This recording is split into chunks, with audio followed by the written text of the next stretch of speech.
Welcome to Jas food book. ഇന്ന് നമുക്ക് easy ആയിട്ട് കുക്കറിൽ ചിക്കൻ ബിരിയാണി എങ്ങനെ ഉണ്ടാക്കുന്നത് നോക്കാം. അതിന് വേണ്ടിയിട്ട് ഞാനിവിടെ ഒരു 1/2 കിലോ ചിക്കൻ എടുത്തിട്ടുണ്ട്. ചെറുതാക്കിയിട്ട് കഷ്ണിച്ചതിന് ശേഷം നന്നായിട്ട് ക്ലീൻ ചെയ്തെടുത്ത് വെച്ചേക്കുന്നതാണ് കേട്ടോ. പിന്നെ നമുക്ക് ചിക്കൻ ബിരിയാണിക്ക് വേണ്ടത് ഒരു 3 സവാളയാണ്. അതിൽ 2 സവാള നമുക്ക് ചിക്കൻ മസാലക്കും അതേപോലെ തന്നെ 1 സവാള നമ്മൾ പൊരിച്ചു വരാനും വേണ്ടിയിട്ടാണ് എടുക്കുന്നത്. അപ്പോൾ നമുക്ക് എങ്ങനെയാണ് ചിക്കൻ ബിരിയാണി ഉണ്ടാക്കുന്നത് നോക്കാം. അപ്പോൾ നമുക്കൊരു കുക്കർ വെച്ച് കൊടുക്കുക. അതിലേക്ക് നമുക്ക് സവാള പൊരിക്കാനും അണ്ടിപ്പരിപ്പ് മുന്തിരി പൊരിക്കാനും അതേപോലെ തന്നെ മസാലക്കും കൂടിയിട്ടുള്ള ഓയിലോ അല്ലെങ്കിൽ വെളിച്ചെണ്ണ ഒഴിച്ച് കൊടുക്കുക.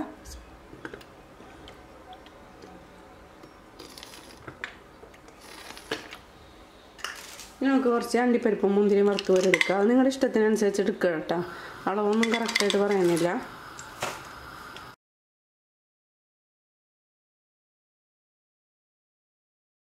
നമുക്കൊരു സവാള നീളത്തിൽ അരിഞ്ഞിട്ട് കൊടുക്കുക. ഇതൊന്ന് പൊരിച്ചെടുക്കുക.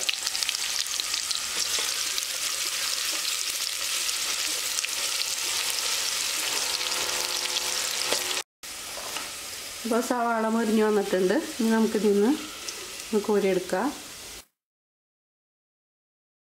ഇതിലേക്കൊരു 2 സവാള നീളത്തിൽ കനം കുറച്ച് അരിഞ്ഞത് ഇട്ട് കൊടുക്കുക.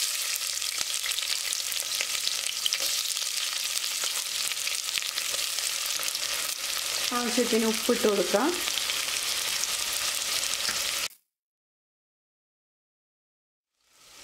ഇനി ഇതിലേക്കൊരു 5 അല്ലി വെളുത്തുള്ളി, ഒരു 3 പച്ചമുളക്, ഒരു വലിയ കഷ്ണം ഇഞ്ചി ഇത് നന്നായിട്ടൊന്ന് ചതച്ചെടുത്തതിന് ശേഷം ഇതിലേക്ക് ഇട്ട് കൊടുക്കുക.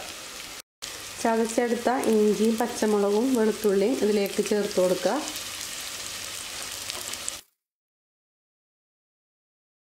നന്നായിട്ട് വാടി വരുമ്പോൾ ഇനി ഇതിലേക്കൊരു വലിയ തക്കാളി, നല്ല പഴുത്ത തക്കാളിയാണ് എടുത്തേക്കുന്നത്. ചെറിയ തക്കാളിയാണെങ്കിൽ 2 തക്കാളി ഇട്ട് കൊടുക്കുക. ഇനി ഇതിലേക്ക് നമുക്ക് അരിഞ്ഞ് വെച്ചേക്കുന്ന തക്കാളി ചേർത്ത് കൊടുക്കുക. അപ്പോൾ തക്കാളിയൊക്കെ നന്നായിട്ട് വാടി വന്നിട്ടുണ്ട്. ഇനി നമുക്കിതിലേക്ക് പൊടികൾ ചേർത്ത് കൊടുക്കാം. ഇതിലേക്കൊരു 1/2 ടേബിൾ സ്പൂൺ മല്ലിപ്പൊടി ചേർത്ത് കൊടുക്കുക. 1/2 ടേബിൾ സ്പൂൺ മുളക് പൊടി ചേർത്ത് കൊടുക്കുക. ഒരു 1/4 ടീസ്പൂൺ മഞ്ഞൾപ്പൊടി ചേർത്ത് കൊടുക്കുക. പിന്നെ ഇതിലേക്ക് ഒരു 1/2 ടീസ്പൂൺ ഗരം മസാലപ്പൊടി ചേർത്ത് കൊടുക്കുക. ഇതൊന്ന് പച്ചമണം മാറുന്ന വരെ നന്നായിട്ടൊന്ന് വഴറ്റി കൊടുക്കുക. ഇതിലേക്ക് നമുക്ക് ചിക്കൻ ഇട്ട് കൊടുക്കാം.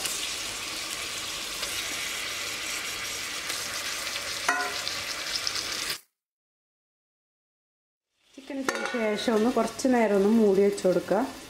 അത് ചിക്കനിൽ നിന്ന് കുറച്ച് വെള്ളം ഇറങ്ങും. അത് ഹൈ ഫ്ലെയിമിലിട്ടിട്ട് ആ ചിക്കനിൻ്റെ വെള്ളം ഒന്ന് വറ്റിച്ചെടുക്കുക. ഒട്ടും വെള്ളം ഒഴിച്ചു കൊടുക്കരുത് കേട്ടോ. ഇനി നമുക്ക് ബിരിയാണിക്ക് വേണ്ടിയിട്ട് ഞാനിവിടെ എടുത്തേക്കുന്നത് ബസ്മതി റൈസാണ് കേട്ടോ. ഞാനിവിടെ ഒരു 250 ml കപ്പിൽ 2 കപ്പ് ബസ്മതി റൈസ് എടുക്കുന്നുണ്ട്.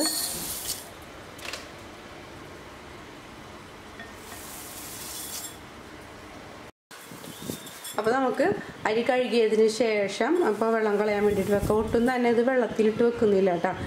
ഈ ഒരു റെസിപ്പിക്ക് ഒട്ടും വെള്ളത്തിലിട്ട് വെക്കേണ്ട ആവശ്യമില്ല. വെള്ളത്തിലിട്ട് വെക്കുകയാണെന്നുണ്ടെങ്കിൽ നമ്മൾ ഈ ചോറ് വെക്കുമ്പോൾ വെള്ളത്തിൻ്റെ അളവ് മാറും. അപ്പോൾ വെള്ളത്തിലിട്ട് വെക്കാണ്ട് ഉണ്ടാക്കുന്ന ചോറാണ് കേട്ടത്. അപ്പോൾ അരി ഒരു 3-4 തവണ കഴുകിയതിന് ശേഷം നമുക്കിതൊന്ന് വെള്ളം ഊറ്റിക്കളയാം കേട്ടോ. അപ്പോൾ ചിക്കനിൽ നിന്നൊക്കെ വെള്ളം ഇറങ്ങിയിട്ട് ആ ചിക്കനിലത്തെ വെള്ളം ഒന്ന് വറ്റിച്ചെടുത്തിട്ടുണ്ട് കേട്ടോ. ഇനി ഇതിലേക്ക് നമുക്ക് അരി ഇട്ട് കൊടുക്കുക. അരി ഇട്ടതിന് ശേഷം മൊത്തത്തിൽ അങ്ങോട്ട് ഇളക്കി കൊടുക്കണ്ട കേട്ടോ. തീ നന്നായിട്ട് കുറച്ചിടുക. ഇനി ഇതിലേക്കൊരു ചെറിയൊരു കഷ്ണം കറുകപ്പട്ട, പിന്നെ കുറച്ച് ജീരകം, അതേപോലെ തന്നെ നമുക്ക് 2 ഏലക്ക ഇട്ട് കൊടുത്തിട്ടുണ്ട്. പിന്നെ ഒരു 2 ബേ ലീവ്സ് ഇട്ട് കൊടുത്തിട്ടുണ്ട് കേട്ടോ. ഇനി ഇതിലേക്ക് വെള്ളം ചേർത്ത് കൊടുക്കുക. ഞാനിവിടെ 250 ml കപ്പിൽ 2 കപ്പ് അരിയാണ് എടുത്തേക്കുന്നത്. 2 കപ്പ് അരിക്ക് കറക്റ്റ് 3 കപ്പ് വെള്ളം ഇട്ട് ഒഴിച്ച് കൊടുക്കേണ്ടത്. 1 കപ്പ് അരിക്ക് 1.5 കപ്പ് വെള്ളം എന്നുള്ള അളവിൽ. അതായത് നമ്മൾ ഒട്ടും തന്നെ വെള്ളത്തിലിട്ട് വെച്ച അരിയല്ല കേട്ടോ. അപ്പോൾ 1.5 കപ്പ് വെള്ളം ഒഴിച്ച് കൊടുക്കുക. ഇതിലേക്ക് നമുക്ക് നേരത്തെ വറുത്ത് വെച്ചിരിക്കുന്ന കുറച്ച് അണ്ടിപ്പരിപ്പ് മുന്തിരി ഇട്ട് കൊടുക്കുക. പിന്നെ സവാള പൊരിച്ചത് ഇട്ട് കൊടുക്കാം. അതുപോലെ തന്നെ ഒരു പിടി മല്ലിയില ഇട്ട് കൊടുക്കാം. ആവശ്യത്തിന് ഉപ്പിട്ട് കൊടുക്കുക. ഇത് ഇളക്കണ്ട കേട്ടോ.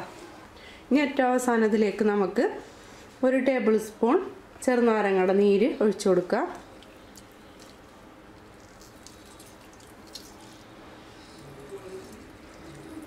ഒരു ടേബിൾ സ്പൂൺ നെയ്യ് ഒഴിച്ചു കൊടുക്കുക. കുക്കറിനെ മൂടി വെച്ച് കൊടുത്തതിന് ശേഷം മീഡിയം ഫ്ലെയിമിൽ കറക്റ്റ് 1 വിസിൽ വരുത്താം. അതിന് ശേഷം ഗ്യാസ് ഓഫ് ചെയ്യുക. എന്നിട്ട് നമ്മൾ മൊത്തത്തിൽ എയറൊക്കെ പോയതിന് ശേഷം മാത്രം തുറന്നു കൊടുക്കുക കേട്ടോ. അതെ, മൊത്തത്തിൽ എയറൊക്കെ പോയിട്ടുണ്ട്. കണ്ടില്ലേ, ഇതാണ് ബിരിയാണി. കണ്ടോ, ഒട്ടും തന്നെ കുഴഞ്ഞൊന്നും പോയിട്ടില്ല കേട്ടോ. നല്ല പെർഫെക്റ്റായിട്ട് കിട്ടിയിട്ടുണ്ട്. അപ്പോൾ നമുക്കിതൊന്ന് വേറൊരു പാത്രത്തിലേക്ക് മാറ്റാം. ഇതിൽ തന്നെ വെക്കണ്ട കേട്ടോ. ഇത് കണ്ടില്ലേ, നല്ല അടിപൊളിയായിട്ട് കിട്ടിയിട്ടുണ്ട് കേട്ടോ. നമ്മൾ സാധാരണ പാത്രത്തിൽ വെക്കുന്ന പോലെ തന്നെ കിട്ടിയിട്ടുണ്ട് കേട്ടോ ചോറ്. ഒട്ടും തന്നെ കുഴഞ്ഞും പോയിട്ടില്ല, വേവും കൂടിയിട്ടില്ല കേട്ടോ. അപ്പോൾ ഞാൻ പറഞ്ഞ പോലെ ചെയ്യാം.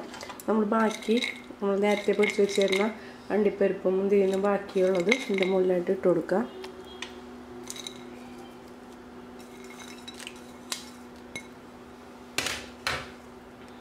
അപ്പോൾ നമ്മുടെ ഈസി ആയിട്ടുള്ള ചിക്കൻ ബിരിയാണി റെഡി ആയിട്ടുണ്ട്. കണ്ട, അതിലത്തെ മസാലയൊക്കെ നന്നായിട്ട് കിട്ടിയിട്ടുണ്ട്.